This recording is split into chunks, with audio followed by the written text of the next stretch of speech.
தலைநகர் டெல்லியில் பட்டப்பகலில் துப்பாக்கி முனையில் 80 லட்சம் ரூபாய் பணத்தை மாஸ்க் அணிந்த மர்ம நபர் ஒருவர் கொள்ளையடித்து செல்லும் பகீர் சிசிடிவி காட்சிகள் வெளியாகி அதிர்ச்சியை ஏற்படுத்தியுள்ளது.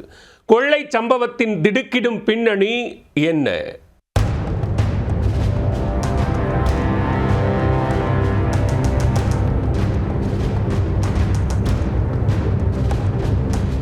ஏராளமானோர் நடமாடும் கடை வீதியில் சுமார் 80 லட்சம் ரூபாய் பணத்தை மர்ம நபர் ஒருவர் துப்பாக்கி முனையில் அச்சுறுத்தி பறித்துச் செல்லும் திடுக்கிடும் காட்சிகள்தான் இவை.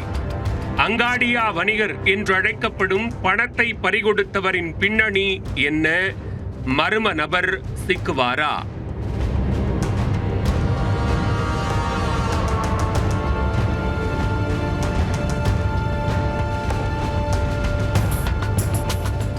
பணம் மற்றும் மதிப்புமிக்க பொருட்களை ஒரு இடத்திலிருந்து மற்றொரு இடத்திற்கு பாதுகாப்பாக எடுத்துச் செல்லும் நபர்கள் அங்காடியாக்கள் என்று அழைக்கப்படுகின்றனர்.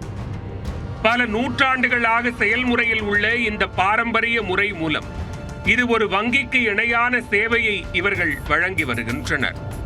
மாநிலங்களுக்கிடையே பணப்பரிமாற்றத்திற்கான முறைசாரா கூரியர் அமைப்பாக செயல்படுவதற்கு பெயர் பெற்றவர்கள் இந்த அங்காடியா வர்த்தகர்கள்.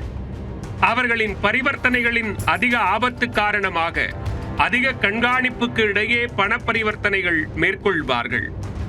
இந்நிலையில் திங்கட்கிழமை லஹோரி கேட் காவல் நிலைய எல்லைக்குட்பட்ட சாந்தினி சவுக் பகுதியில் அங்காடியா வர்த்தகர் ஒருவர் சுமார் 80 லட்சம் ரூபாய் பணத்தை எடுத்துக்கொண்டு மார்க்கெட் வீதியில் நடந்து சென்று கொண்டிருந்தார். அப்போது முகத்தில் மாஸ்க் அணிந்த நபர் ஒருவர் அவரை பின்தொடர்ந்து வந்து கொண்டிருந்தார். கையில் துப்பாக்கியுடன் தொடர்ந்து வந்த அவர் குறிப்பிட்ட இடத்தில் அந்த அங்காடியா வணிகரை துப்பாக்கி முனையில் மடக்கி இருக்கிறார். பணத்தை கொடுத்து விடுமாறு தலையில் துப்பாக்கியை வைத்து பலமுறை மிரட்டி அவரிடமிருந்த அந்த பணப்பையை பறித்துக் கொண்டார். மிரண்டு போன அந்த நபர் தயங்கி அவரை தடுக்க முற்பட தரையில் பலமுறை துப்பாக்கியால் சுட்டு அச்சுறுத்திவிட்டு அங்கிருந்து தப்பியோடினார். அவ்வழியாக வந்த யாரும் மர்ம நபர் கையில் துப்பாக்கி இருந்ததால் தடுக்க முற்படவில்லை. இந்த சம்பவம் அனைத்தும் அங்கிருந்த சிசிடிவி கேமராவில் பதிவாகி இருந்தது. பட்ட பகலில் நடந்த இந்த சம்பவத்தால் அங்காடியாக்கள் பெரும் அதிர்ச்சி அடைந்துள்ளனர். இந்த கொள்ளை சம்பவம் குறித்து போலீசார் விசாரணை நடத்தி வருகின்றனர்.